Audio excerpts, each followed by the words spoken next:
Bonjour, nous nous retrouvons pour vous, chers scorpions, et voir quelles sont vos lignes directrices de cette année 2026, lignes données par le tarot de Marseille pour vous aujourd'hui. Alors, je vais commencer par vous dire que cette année, elle va bouger, il va y avoir du mouvement, donc je vous souhaite une année à les découvrir, à partir à l'aventure, puisque ce qui se présente pour vous lorsque je fais le calcul de l'ensemble de toutes les cartes qui sont sorties mois après mois, ça vous donne la carte du chariot. Donc autant vous dire que c'est une année qui va bouger pour vous. Regardez, et oui, une année où vous êtes appelé à montrer le meilleur de vous-même, à maîtriser vos sujets, pas forcément sur le bout des doigts, mais au moins par cœur, et à y aller, à aller présenter, à aller représenter, pas forcément votre idée à vous, mais au moins être porteuse ou porteur de messages et oser aller voir les gens. Donc c'est une année qui vous appelle à bouger, à vous mettre, à aller à droite, à gauche, pour aller partager avec les gens les messages que vous avez apportés. Alors, moi, le premier message que j'ai à vous porter aujourd'hui, c'est mes remerciements les plus profonds pour toutes celles et ceux qui se sont accordés avec ce canal et qui, du coup, ont décidé de s'abonner. Donc, merci de tout cœur. 2025 est une année exceptionnelle pour ce canal YouTube. Et ben voilà, on a bien envie que ça continue, puisque plus on est nombreux, plus les messages trouvent leur petit passage, leur ampleur. Voilà, donc un merci de tout cœur à vous toutes et à vous tous. Maintenant, si je reprends sur vous, mes chers scorpions, et sur cette année 2026, ça démarre comment? Eh bien, ça démarre avec, au mois de janvier, la carte de Hermite, une carte qui vous dit qu'il faut oser laisser partir les choses.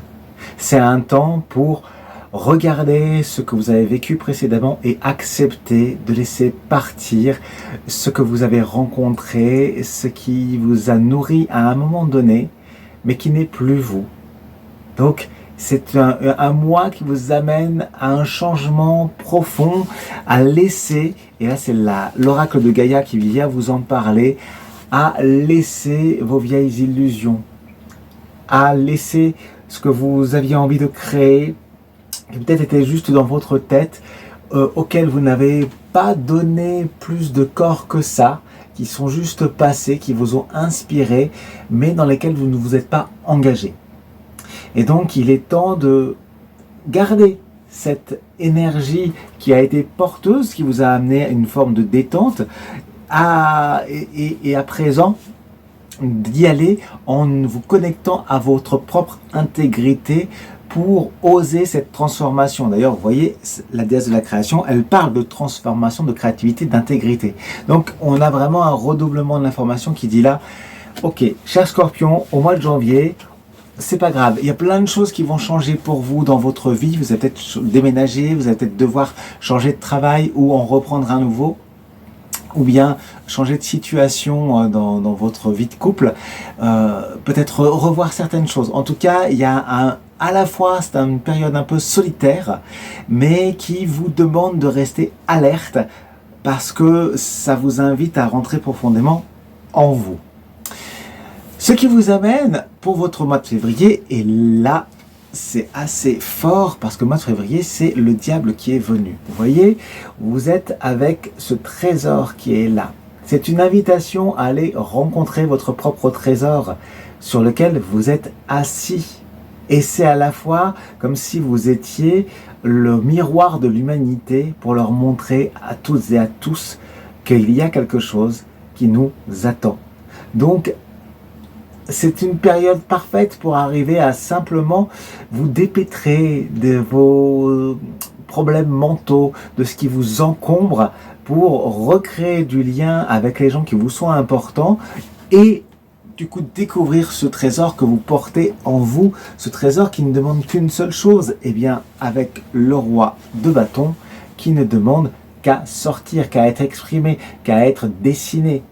C'est vous avez la capacité au mois de février de donner vie, d'assurer des bases solides à ce qui est en vous, à ce trésor qui est en vous, et à pouvoir le mettre en avant, à pouvoir en faire un gage, comme si c'était votre propre marque, votre blason, j'ai envie de vous dire. Donc il y a quelque chose ce mois-là où vous vous montrez, et où vous montrez toute votre puissance, et où vous pouvez aller avec tout cela pour justement en parler avec une grande légèreté, tout en acceptant en effet à la fois vos propres blessures. Ce qui vous amène au mois de mars à pouvoir établir. Vous avez ici l'empereur. Donc le mois de mars, une fois que tout ça s'est sorti, vous pouvez vous mettre à regarder comment est-ce que vous allez, à partir de là, mettre en place un certain nombre d'éléments en ayant conscience de ce que vous avez vécu, en sachant tout ce que vous maîtrisez et comment est-ce que vous le rendez pérenne tout cela. Comment est-ce que vous vous organisez afin d'avoir une stabilité financière, une stabilité au niveau de votre maison, au niveau de votre couple peut-être, au niveau de ce dans quoi vous êtes engagé. Cela vous demande à être vraiment profondément dans cet aspect de j'y suis et je trouve la façon de pouvoir m'y inscrire avec ce 8 d'épée qui dit il faut faire le vide. Il est important de rester dans une clarté mentale par rapport à ce que vous allez mettre en place. Et pour voir vraiment en concret, est-ce que vous pouvez vous engager dans la relation dans laquelle vous souhaiteriez vous engager, que ce soit une relation professionnelle, une relation de cœur, ou renouveler peut-être quelque chose si vous êtes déjà en couple, ou si vous avez une famille. Comment est-ce que vous vous réengagez là-dedans avec une clarté qui est spéciale pour vous au mois de mars? Alors profitez-en pour vous mettre à l'ouvrage. Au mois d'avril, cet ouvrage, on avait le 4 avec l'empereur, là vous avez le 8 avec la justice. Vous mettez à ce moment-là un grand nettoyage de printemps en place et vous regardez ce qui est juste et ce qui ne l'est pas, ce qui est ajusté à votre façon d'être et ce qui ne l'est pas. Et vous l'exprimez avec grande justesse en trouvant la façon de le dire pour équilibrer. Donc ça va être une période qui va vous demander de faire face, d'oser faire face avec aussi vos propres mensonges, vos propres vérités, vos propres authenticités, afin de les exprimer et savoir dire aussi les endroits où vous vous êtes planté, aussi bien que reconnaître les endroits où vous avez des réussites. Et ce qui vous amène à trouver à la fois, le jardin zen, à vous trouver un espace où vous êtes bien en vous-même, un espace où vous pouvez vous réfugier. Donc ça vous appelle à la fois à peut-être aller méditer, ou en tout cas à écouter une musique, lire des choses qui vous apaisent, et sortir, si vous n'arrêtez pas de scroller, de sortir de cette habitude-là pour pouvoir vous reposer, pour être dans la nature, ou dans votre propre nature, afin d'avoir cette capacité de pouvoir couper, d'élaguer avec ce qui est, pour trouver ce qui est juste pour vous, mettre en balance. Le mois de mai, du coup, le mois de mai, il y a comme un sentiment où il y a beaucoup de choses qui ont été là. Il y a le 19, il y a le soleil. Donc il y a une sorte de mise à nu. Vous reconnaissez des parts là qui remontent et peut-être que ça va vous faire peur. À la fois, il y a des murs qui tombent et des nouvelles bases qui peuvent se mettre en place. Et c'est pas forcément confortable. Vous voyez que ça va bouger comme si vous alliez être un petit peu emmené tout en vous marchant dans l'eau fraîche. Il y a quelque chose à la fois d'une certaine fraîcheur et qui vous dit peut-être qu'il va y avoir un sentiment de trop plein à ce moment-là avec le 10 de denier, mais c'est comme si vous aviez fini d'investir dans ce dans quoi vous deviez vous investir et il est temps de passer à autre chose, de lâcher les choses. Donc il y a peut-être des choses sur lesquelles vous vous êtes resté parce que ça vous rassure. Et là, je sais que ça va être un peu compliqué pour vous qui êtes un signe de terre, mais ça va être un moment pour passer à autre chose. C'est une période un peu phénix pour vous, le mois de mai. On sait que c'est dans votre énergie, les scorpions. Cette énergie du phénix, oui, on a ce feu, ce renouveau du feu. Il va falloir passer par une petite mort symbolique pour continuer. Et d'ailleurs, ça vous amène au mois de juin, avec ce renouveau, avec le mat, qui vous dit on se remet en marche, on se remet en route d'une façon nouvelle, d'une façon fraîche, avec des idées qu'on n'a jamais eues. Et vous êtes en capacité d'aller avec la plus grande simplicité voir les uns et les autres. Ça ne vous coûte rien, ça ne vous demande pas d'investissement financier énorme, mais votre temps, votre don de votre personne, et vous allez voir les unes et les autres pour leur apporter ce qui est important, nécessaire. Comme si c'était une incidence, votre incidence dans la société, d'écouter votre intuition tout en allant, et là c'est l'archange Métatron qui vous en parle, reconnaître votre âme. Ce n'est pas rien du tout, mes amis, parce que là c'est un moment charnière pour vous. Le phénix va reconnecter à son âme, à cette partie que vous avez oubliée de vous pour l'incarner, être qui vous êtes. C'est une mission spéciale qui se met pour vous au mois de juin, afin d'évoluer parmi les êtres humains et d'apporter la lumière et l'amour. Parce que vous vous êtes perdus, pour certaines et certains d'entre vous, chers scorpions, et que vous avez peut-être eu un sentiment de plus savoir où aller. Alors, justement, c'est un temps pour aller méditer, pour vous reconnecter à votre âme et à votre mission, de voir comment est-ce que vous apportez cet amour, cette harmonie. Vous voyez, ce cheminement, il est très très fort pour vous. Donc c'est vraiment une bascule à la moitié de l'année, au mois de juin, à la moitié de l'année, avec cette reconnexion-là. Ce qui vous permet au mois de juillet, eh bien, de laisser partir avec l'étoile, d'oser vous reconnecter à votre juste place. Vous vous sentirez peut-être toute nue, tout nu, à poil, et en même temps vidé, et en étant vidé, vous allez pouvoir vous reconnecter, vous reconstruire, dormir à la belle étoile. On est au mois de juillet, ça s'y prête très très bien. Pour simplement ressentir la nature, sortir de pensées trop invasives. Et cela vous permet de connecter